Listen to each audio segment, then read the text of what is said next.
이제 이스라엘 포럼 준비를 할 때 그때 그 얘기를 하더라고요. 편하게 하래요. 그래서 저도 이제 편하게 준비를 했는데 시간의 압박을 상당히 주셔가지고 편하게 할지는 잘 모르겠습니다. 이스라엘에 관해서 이제 많은 이야기를 할 수 있지만 저는 이제 한세 사람 이 부분이 어떻게 보면 가장 핵심이 아닐까 해서 이 부분에 좀 집중해서 얘기를 하겠는데요. 유대인들에게 있어서 이제 굉장히 중요한 질문이 이거예요. 그러니까 유대인은 누가 유대인인가 하는 질문인데, 여러분들이 유대인에 대해서 혹은 이스라엘 역사나 이런 거 관련하면 한 번쯤은 들어보셨을 만한 그런 질문인데, 이 질문은 사실 유대인들의 어떤 정체성, 그거와 더불어서 종교적인 배타성이 담겨져 있는 질문이기도 합니다. 그러니까 누가 유대인이냐라는 그 질문의 답은 둘이에요, 결국은.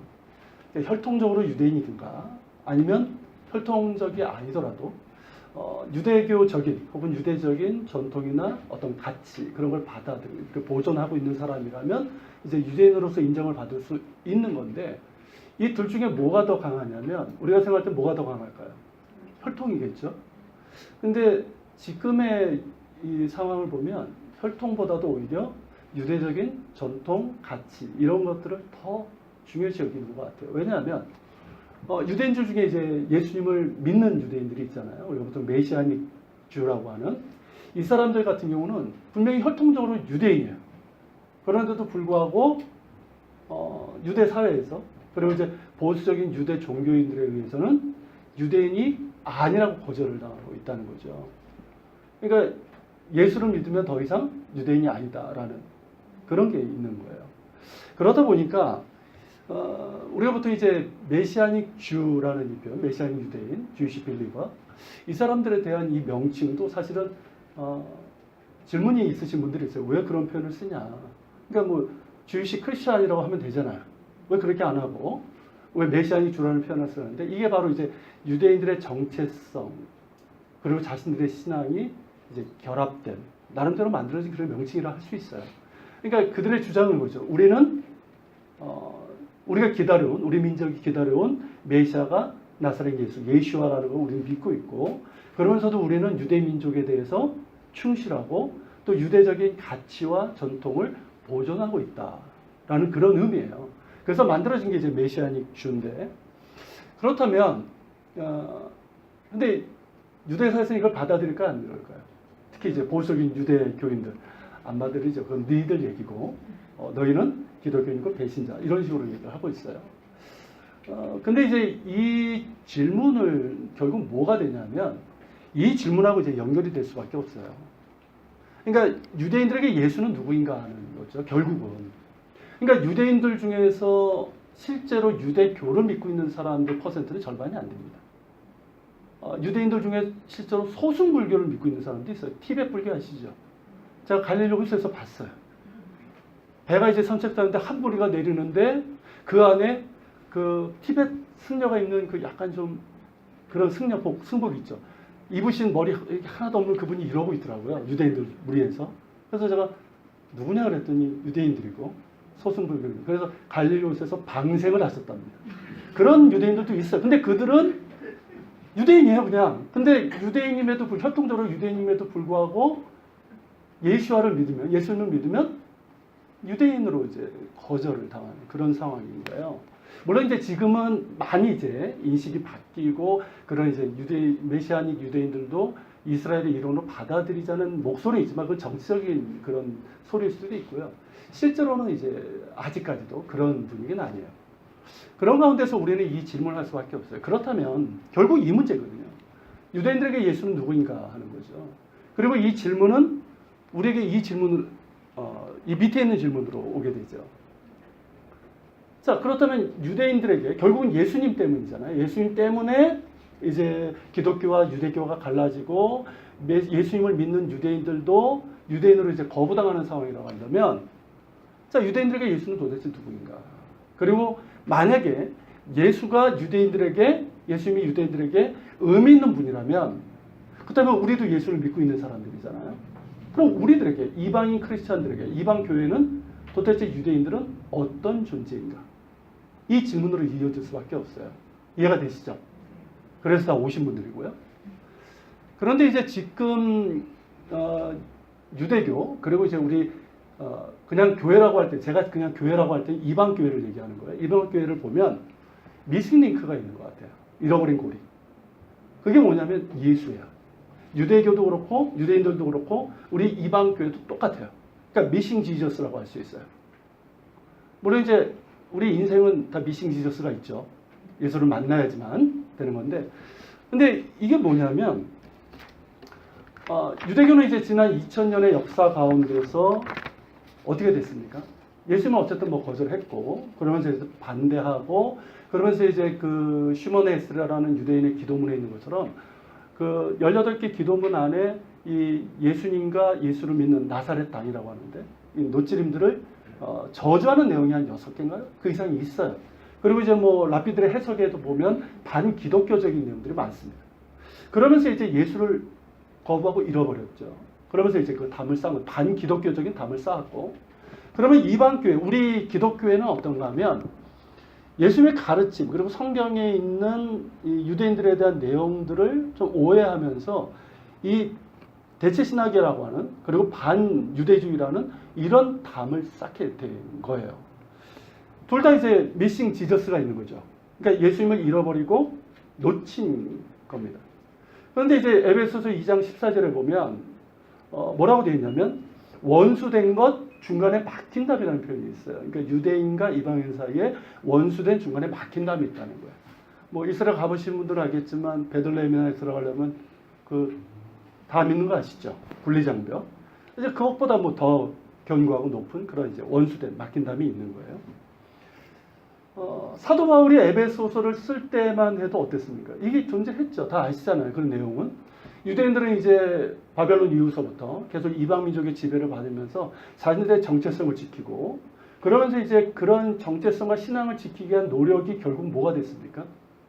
유대 종교화 됐잖아요. 그 전까지 이스라엘 종교였다가 그 다음서부터는 유대인들의 종교가 돼버리고, 그러면서 이제 이방인들과의 어떤 차별이 되고 말았단 말이죠. 그러면서 이제 담을 쌓은 거고요. 그러니까 이제 뭐 탈무드 그런 데 보면 그게 나오거든요. 이방인들과 같이 식사를 하면 개와 같이 먹는 것과 같고, 그리고 이방인들과 같이 목욕을 하면 시체같이 목욕하는 것과 같다. 이런 얘기도 있어요. 제가 이스라엘 있을 때 엔게이드에 있는 스파에서 한번 그 비슷한 걸 겪었거든요. 탕에 이제 아무도 없길래 혼자 이렇게 탁 대자로 이렇게 누워 있었어요. 그랬더니 유대인들이 탁 들어오는데 탕이 2개였는데 제가 들어있는 그 똥을 탁 보더니 뭐라고 탁 그러더니 이쪽으로 다 가요. 그래서 순간 저는 내가 시체가 됐구나 이런 느낌도 받았는데, 뭐 지금 뭐 그 정도까지는 아니더라도 이런 이제 담이 있고요. 그리고 이제 이방인들 같은 경우는 역시 이제 우상숭배적인 미혹에 빠져서 유대인들이 이해가 안 되죠. 유대인들의 별명이 이제 소화되지 않는 민족이거든요.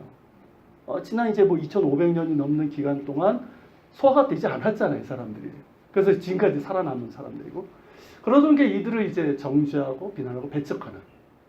그러니까 반유대주의가 그때서부터 사실 나온 거라고 볼 수 있고요. 이렇게 이제 중간에 막힌 답이 있어요. 그런데 사도 바울의 선포는 뭡니까? 예수께서 이 담을 허무셨다는 거예요. 그러니까 십자가상에서 하나님과 우리 사이에 원수된 막힌 담을 허무신 것처럼 유대인과 이방인 사이에도 원수된 막힌 담을 허무셨다는 거죠. 이게 복음 아닙니까? 예수 그리스도 안에서 유대인과 이방인은 차별이 없잖아요. 남자 여자의 차별이 없고 종과 자유인의 차별이 없고, 이게 복음이잖아요. 그죠? 그런데 지난 2000년 동안 또다시 담이 쌓아졌어요. 그러니까 예수께서 허무신 담을 유대인들과 우리 이방 교회가 다시 쌓았어요. 그러니까 유대인들은 이제 그렇다 치더라도 예수님을 우리가 믿는다고 하는, 주님을 믿는다고 하는 우리 이방 교회가 이 담을 쌓았어요. 그게 뭐냐면 결국은 이제 대체신학, 그리고 반유대주의적인 대체신학인데, 이 대체신학에 대해서는 이제 지금 이제 그 시간은 아니니까 많은 걸 얘기할 수 없지만, 이거는 분명히 문제가 있는 신학이에요. 성경적으로도 봐도. 어쨌든 이런 게 되면서 결국은 하나님께서 이스라엘을 버리셨다라는 게 되고, 교회가 이스라엘을 대신했다는 이게 되면서 결국은 십자가가 창이 됐잖아요. 칼이 됐잖아요. 그럼 이제 비극적인 역사가 지금까지 쭉 있어 오지 않았습니까? 그죠? 유대인 밖에 홀로코스트, 십자가는 다 그런 거예요. 근데 이제 사도 바울은 이 얘기를 하거든요. 로마서 11장에서 뭐라고 합니까? 하나님이 자기 백성을 버리셨느냐? 우리에게 직접 질문하는 거예요. 자, 버리셨다고 하면 얘기가 뭡니까? 나도 이스라엘 사람인데 그럼 날 버리셨느냐? 여러분들이 한번 질문해보세요. 사도 바울이 얘기해요. 만약에 하나님이 자기 백성을 버리셨다면 우리도 버릴 수 있다는 거예요. 그러니까 여러분들도 버리실 수 있다는 뜻이에요. 믿으십니까? 이건 믿으면 큰일 나죠. 하나님은 그럴 수 있는 분이 아니에요. 하나님의 택하시면 후회가 없다고 그랬어요. 그렇죠? 하나님이 자기 백성을 버리신 게 아니에요. 그들이 버린 거죠. 예수님을 거절함으로 그들이 버린 거지 그런 건 아니에요. 그러니까 이 대체 신학은 분명히 문제 있는 신학이에요. 우리가 이제 신학에서 배우고 우리 이제 교회가 이방인들이 이제 이스라엘이 되고 우리가 영적인 이스라엘인 건 맞지만 하나님께서 그걸 버리신 건 아니란 말이죠. 어쨌든 뭐 이 얘기는 뭐 더 이상 하긴 좀 시간적으로 그렇고요. 제가 지금 말이 빠른데 괜찮으십니까? 네. 눈이 지금 벌써 10분이 넘어가지고요. 자, 그리고 이제 우리가 기억할 건 이거예요. 그러니까 성경 어디를 봐도 이방인들이 이스라엘을 대신한다는 얘기는 없어요. 이건 분명한 사실이에요. 그리고 동시에 우리가 확인할 게 뭐냐면 유대인들이 이방인보다 우월한 위치에 있다고도 얘기를 하지 않아요. 이게 복음이에요. 그렇죠? 여러분, 유대인들이 먼저, 이스라엘이 먼저 택한 게 우월하다는 뜻입니까? 그게 아니잖아요. 그러니까 선민이 맞고 택하심이, 먼저 택하심이 맞지만 택함을 받은 건 우월함이 아니에요. 그건 자기 의거되는 거죠. 은혜이고 은혜에 대한 사명이 있는 거죠. 그게 택함이잖아요.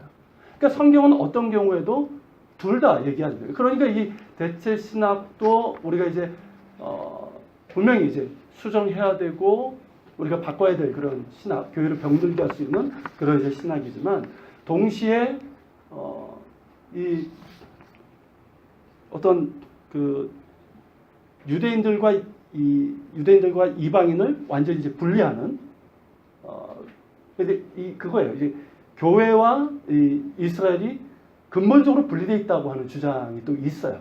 이제 세대주의 신학인데 그러면서 이제 종말론에 너무 초점을 맞추는 이런 부분도 우리가 부인을 해야 된다는 거예요. 거부해야 된다는 거예요. 이 중에는 어떤 걸 취향을 여러분들이 따르고 있는지 모르지만 둘 다 우리가 주의해야 될 위험한 그런 부분이 있다는 거죠. 어쨌든 이 유대인과 이방인 그리고 이스라엘 교회는 근본적으로 하나님 나라에서 한 백성이라는 겁니다. 이걸 기억할 필요가 있어요. 이것을 보여주는 것이 뭐냐면 예수님의 교회 설립 선언에 나와요. 자, 마태복음 16장 18절 잘 아시죠? 예수님께서 이제 내 교회를 세우라고 했는데 우리 성경엔 교회라고 되어 있지만 히브리어로 보면 케일라티입니다. 케일라티. 이 케일라가 뭐냐면 공동체라는 뜻이에요. 구약에 이제 카알에서 나왔는데 이게 이제 모임 회중이지만 그냥 쓰는 표현이 아니라 하나님께서 모으신 사람들의 모임. 그래서 에클레시아가 나온 것이지만 그래서 하나님의 백성의 공동체 그게 케일라예요. 그렇다면 예수님께서 내 교회를 세우라 했지만 원뜻은 뭡니까? 나의 공동체를 세우시겠다는 것이고 그 공동체가 뭐냐라는 거죠. 그 앞에 베드로의 신앙 고백이 있었잖아요. 주는 그리스도시요 살아계신 하나님의 아들이시라는 이 신앙 고백을 하는 하나님 나라의 백성 공동체를 세우시겠다는 거예요. 자, 여기에는 차별이 있습니까? 없죠. 유대인과 이방인 차별이 없어요. 그 누구도 차별이 없어요. 이게 복음이에요. 그러니까 예수님께서 세우시고자 한 이 교회는 뭐냐면 결국은 유대인과 이방인 그리고 모든 사람들이 차별 없이 그리스도 안에서 한 몸이 되는 그래서 하나님 나라의 열매를 맺어가는 백성 공동체 이거를 세우시고자 했다는 거죠. 그러니까 이 말씀만 봐도 우리가 이 유대인 선교나 이스라엘 회복에 대해서도 새로운 관점을 볼 수 있고 교회가 무엇인지도 볼 수 있는 거예요. 결국 이게 교회죠. 그러니까 이제 그 사도 바울이 이제 갈라디아서 6장 16절에서 하나님의 이스라엘 얘기하는데 그 하나님의 이스라엘이 뭐냐면 육적인 이스라엘과 영적인 이스라엘 우리들이죠. 우리들이 포함된 걸 얘기를 하는 거예요. 그러니까 이방인 신자 역시 뭡니까? 이스라엘이 된 거고요. 그리고 이스라엘 역시 뭡니까? 그리스도의 몸된 교회의 일원인 거예요. 이게 주님께서 세우시고 있는 교회의 모습이에요. 그래서 이 말씀을 드리고 싶은 거예요. 사도 바울이 이제 고린도 후서에서 그들이 마음이 완고해서 오늘까지 구약을 읽을 때 그 수관이 벗겨지지 않았다고 그랬잖아요. 그러니까 유대인들 그때뿐만 아니라 지금까지도 어떻습니까? 얼마나 성경을 많이 읽는지 몰라요. 이러고 그죠? 얼마나 많이. 그런데도 불구하고 그 마음과 눈의 수건이 그러니까 어떻습니까? 제대로 깨닫지 못하는 거죠. 근데 유대인들뿐만 아니라 우리 이방 교회도 어땠을까? 지난 2000년 동안 이 수건이 있어요. 특별히 이스라엘에 대해서. 그러다 보니까 이 대체 신학과 반유대적인 그런 것에서 우리가 자유롭지 못하고 잘 벗어나지 못하는 부분이 있는 거죠. 근데 감사하게도 바울이 그 수건은 그리스도 안에서 없어질 것이라 이 얘기를 해요. 저는 이게 진리라고 믿습니다. 유대인들이 예수님을 만나면 인격적으로 만나면 이 수건이 벗겨져요. 하나님께서 벗기시니까 또 만나는 거죠. 그리고 우리들도 어떻습니까? 정말 예수님의 그 마음, 예수님의 말씀 이런 것들을 제대로 이해를 하면 이 수건이 벗겨지는 거예요. 하나님께서 벗기고 계십니다. 근데 잘 벗겨져야 돼요. 잘못 벗겨지면 너무 극단적으로 하거나 좀 이게 치우치게 되는 그런 경향이 있습니다. 자, 그 다음 내용은요. 여러분들이 성경 내용을 좀 알아서 좀 보십시오. 이것까지 읽을 시간은 없고요. 이 로마서 11장 10절 24절에 보면은 이제 감람나무 비유가 나와요. 참 감람나무, 돌 감람나무. 이스라엘은 이제 참 감람나무의 가지였죠.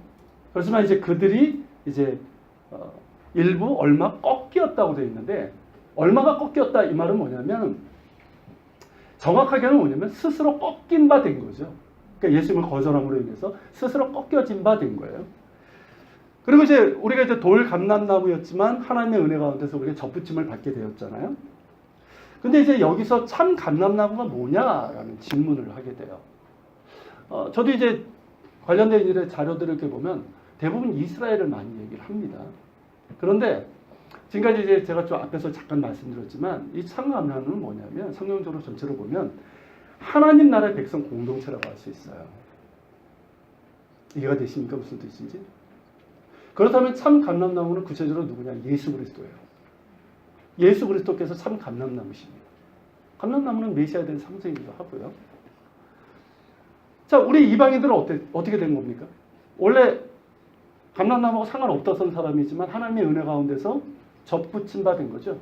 예수께 접붙임 바 된 거잖아요. 그래서 하나님 나라의 백성 공동체가 됐잖아요.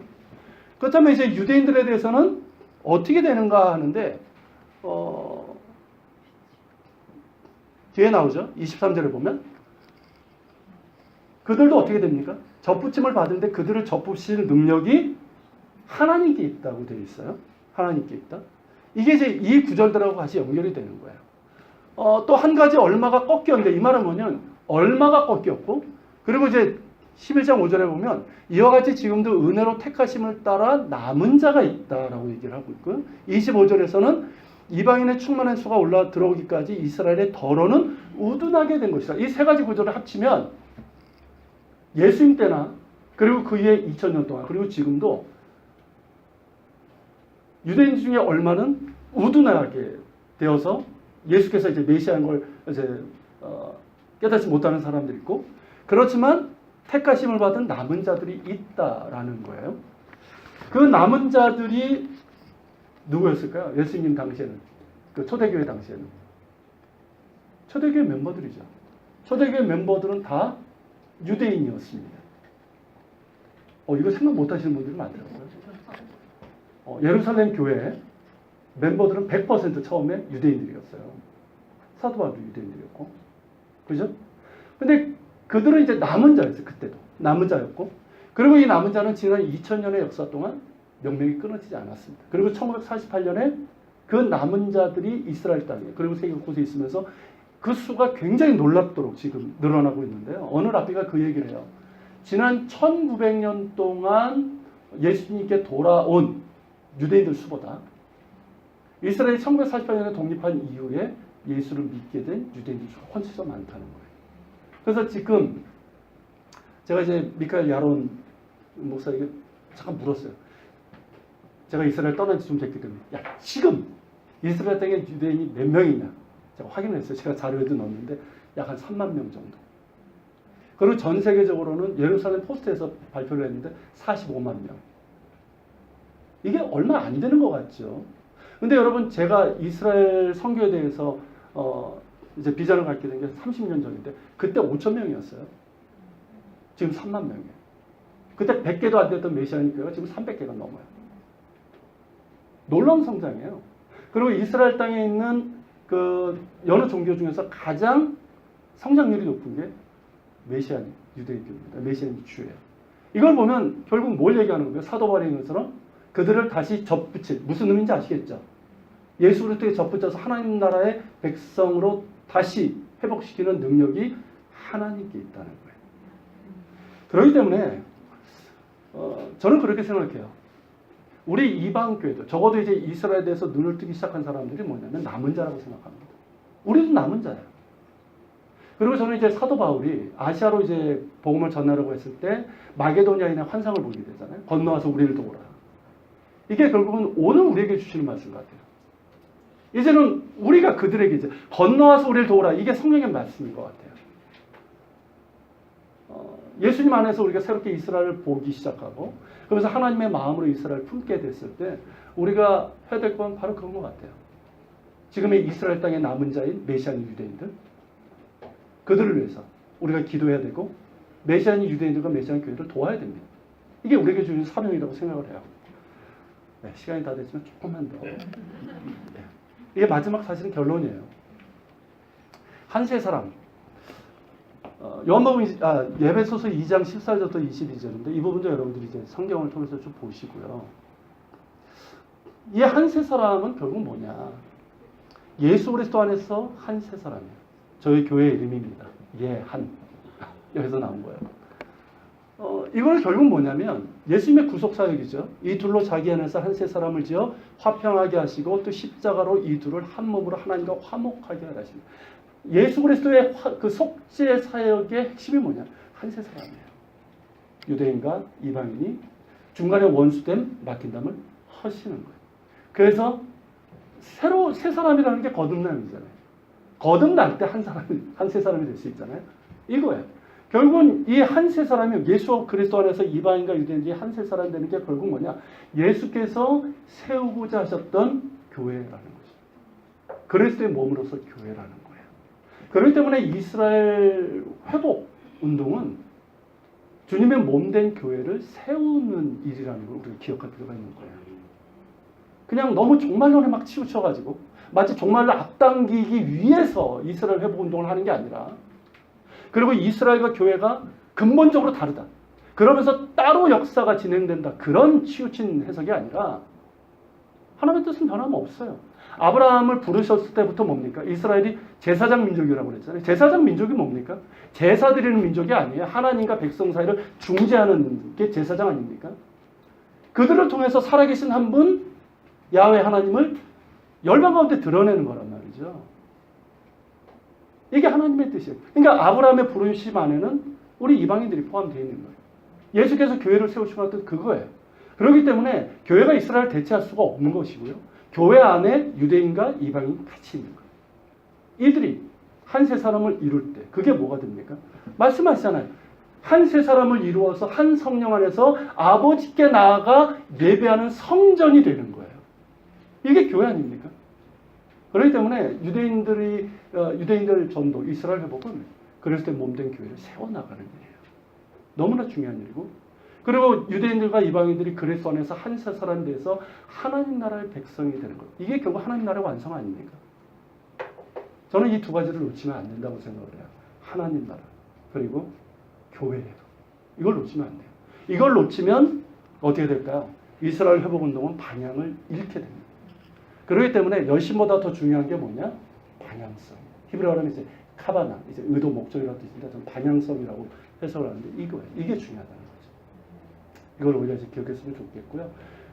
마지막 저 하도 빨리 얘기해가지고 저도 지금 연결이 잘 성령께서 잘 연결해 주시기를.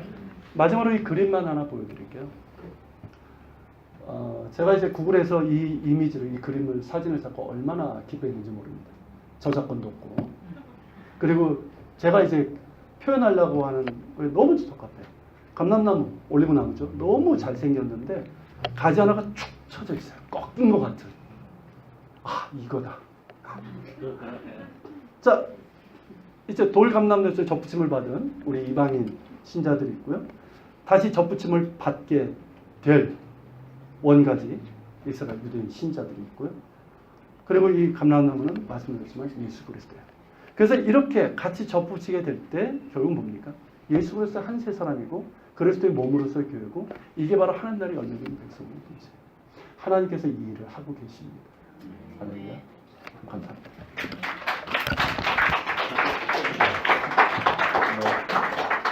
하나님과 그 은혜가 더해